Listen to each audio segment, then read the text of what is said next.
أنا أقرأ برواية حفص عن الإمام عاصم الكوفي رحمه الله تعالى من طريق الهاشمي عن عبيد بن صباح من كتاب الشاطبية.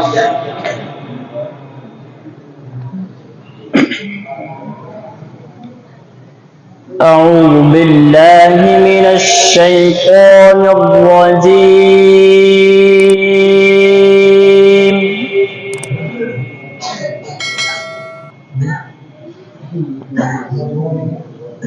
بسم الله الرحمن الرحيم.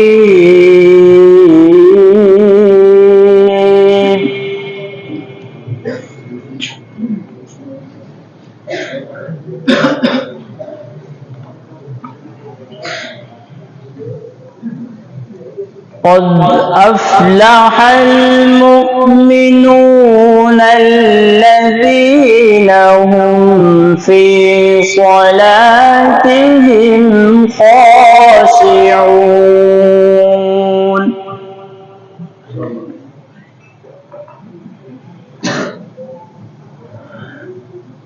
والذين هم عن اللغو معرضون والذين هم للزكاة فاعلون.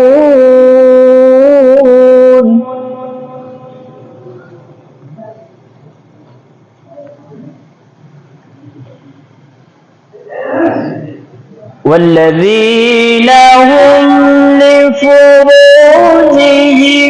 حافظون إلا على أزواجهم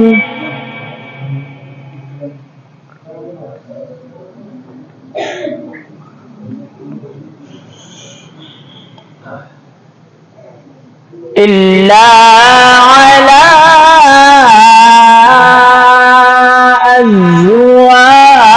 أزواجهم أو ما ملكت أيمانهم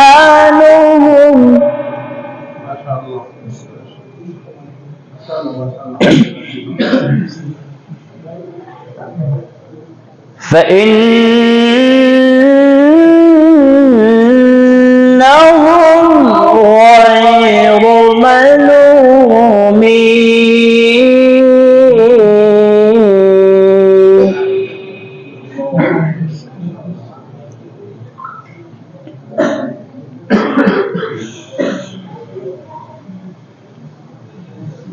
فمن ابتغى وراء ذلك فأولئك هم العادون.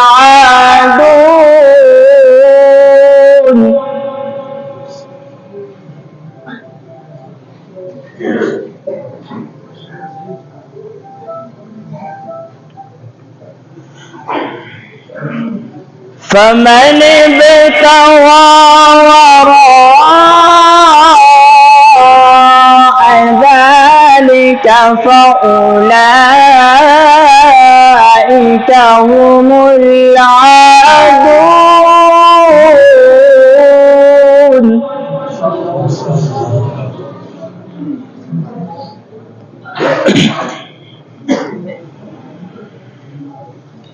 والذين هم لأماناتهم وعهدهم راعون.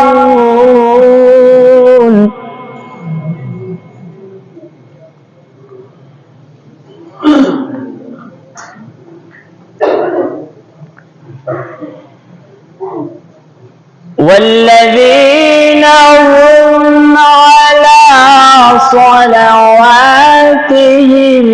يحافظون.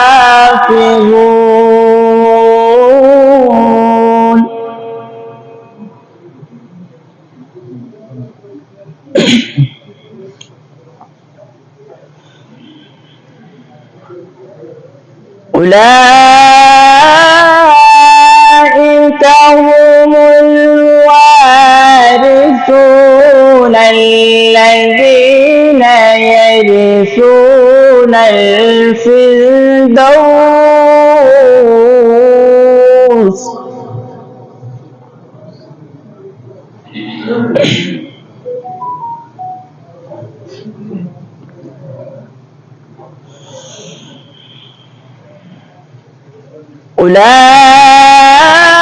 أولئك هم الوارثون الذين يرثون الفردوس هم فيها خالدون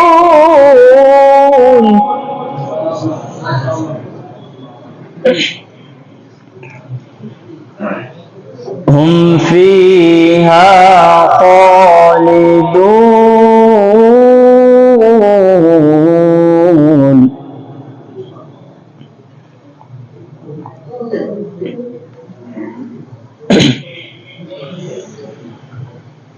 ولقد خلقنا الإنسان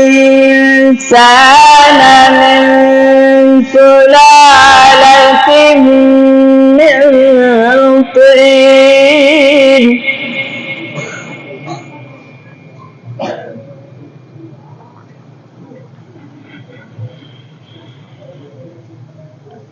ثم جعلناه نطفة في قرار مكين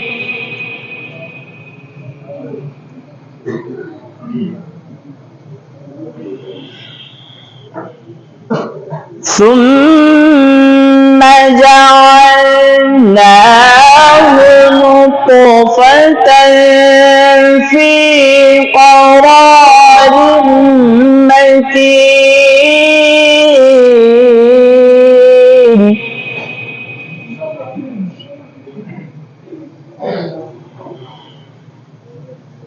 ثم جعلناه نطفة في قرار مكين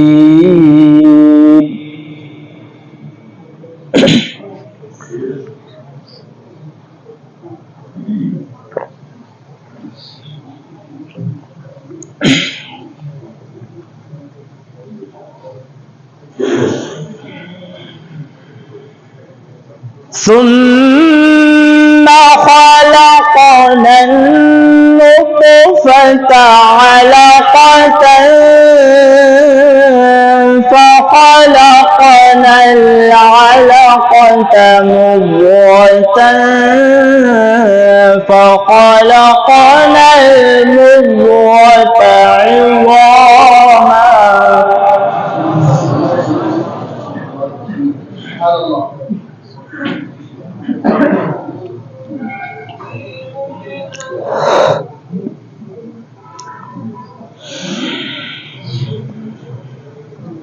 ثم خلقنا النطفة علقة فخلقنا العلقة مضغة فخلقنا المضغة عظاما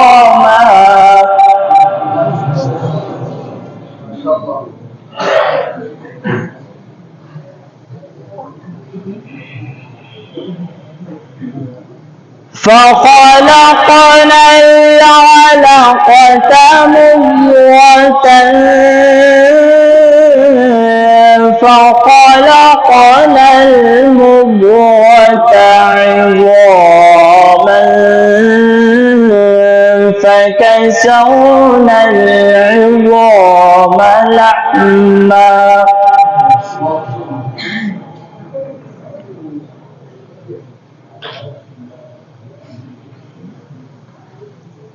ثم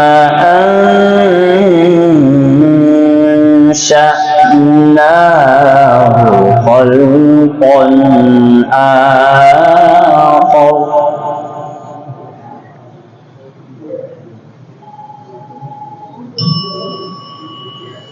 ثم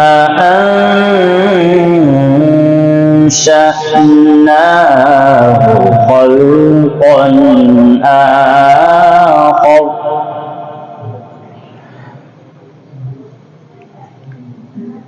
فتبارك الله أحسن الخالقين.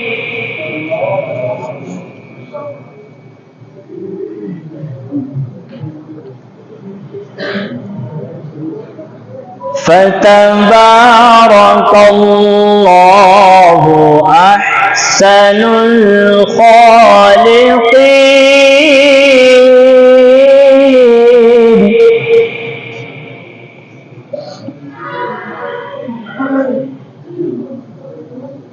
بسم الله الرحمن الرحيم.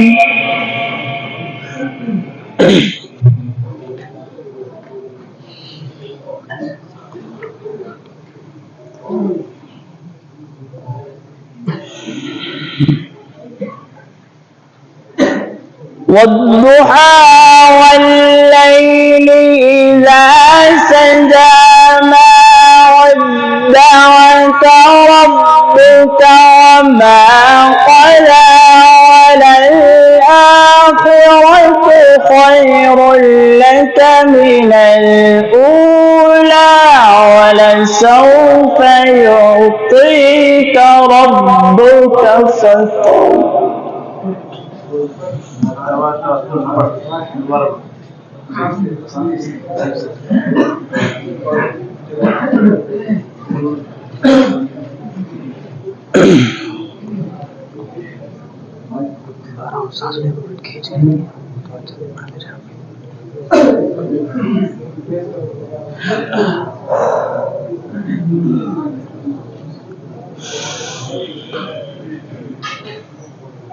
بسم الله الرحمن الرحيم.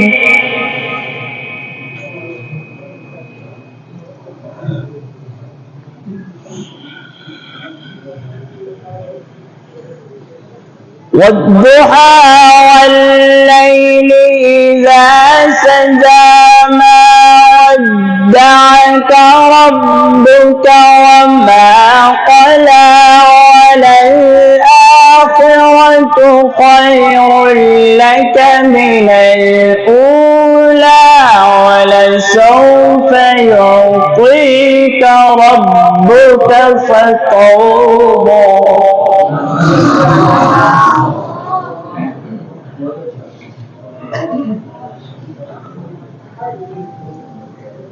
ألم يجدك يتيما فآوى ووجدك ضالا فهدى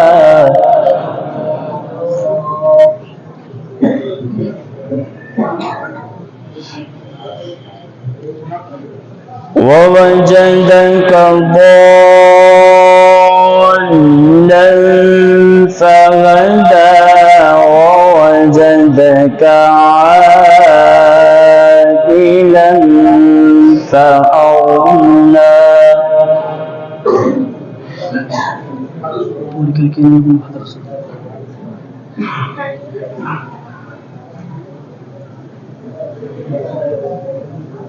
فأما اليتيم فلا تقهر وأما السائل فلا تنهر.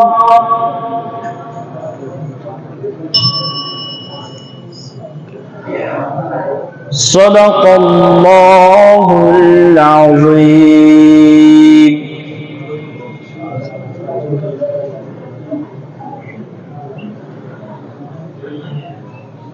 أعوذ بالله من الشيطان الرجيم. بسم الله الرحمن الرحيم.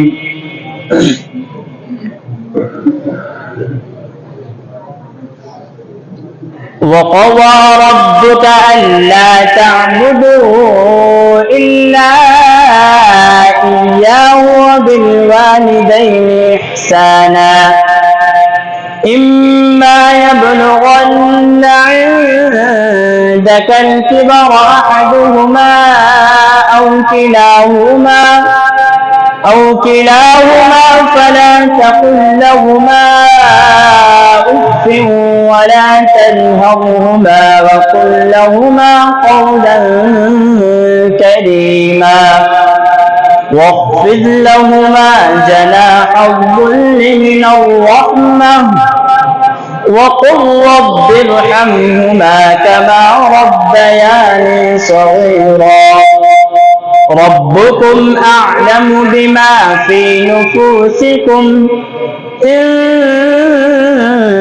تكونوا صالحين فإنه كان للأوابين غفورا وآت ذا القربى حقه والمسكين وابن السبيل ولا تبذل تبذيرا إن المبذرين كانوا إخوان الشياطين وكان الشيطان لربه كفورا صدق الله العظيم. قرأ بها الشاطبي على النفزي على ابن غلام الفرس على أبي داود وعلى ابن الدوش وعلى ابن البياز وقرأ بها على الداني وقرأ بها الداني على الشيخ على طاهر بن غلبون على الهاشمي على الإسلامي على أبي محمد عبيد بن صباح على حفص على إمام الكوفة ومقرئها أبي بكر